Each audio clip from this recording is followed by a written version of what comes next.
The 2004 Dodge Ram Pickup 1500. The Ram 1500 is the most awarded Ram truck ever. Its exterior styling rethinks and outclasses every truck out there. Bred for strength and intelligence, the Ram 1500's towing and cargo hauling capabilities come naturally. This vehicle has less than 115,000 miles. Here are some of this vehicle's great options: four-wheel drive, 5-speed automatic transmission with overdrive, front floor mats, tachometer, remote keyless entry, day and night rear view mirror, front stabilizer bar, speed control, dual note horn, 4-piece floor mat set. This isn't just a vehicle, it's an experience. So stop in for a test drive today.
So Zach, tell me, what do you like the most about the smart way to buy a pre-owned vehicle?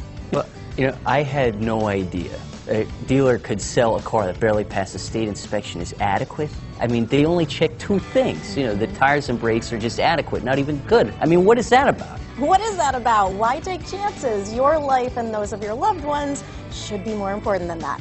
That's why we don't skimp on quality. All of our pre-owned vehicles go through at least a rigorous 150-point inspection, checking more than just brakes and tires. The best thing I like about Smart Way to Pre-Own, besides the great price I got, is that I know I bought a good car. Yeah, why should you worry if the odometer's been rolled back, or you're the victim of a salvaged or rebuilt vehicle, or worse, a washed title? We give you the certified paperwork, along with the Carfax and the title history, providing you with the peace of mind that your certified pre-owned is as good as new. If you like surprises, tell your entourage to have a surprise party for you after your purchase with us. We really don't want to, again, skimp on any of those little things that need to be checked out about your certified pre-owned vehicle. We want to make it as good as new, and that's why it's the smarter way to buy your pre-owned vehicle. A buddy on my Facebook page bought a car. It was flooded in Katrina and had no idea. I've already told him that purchasing a certified vehicle here is the way to go.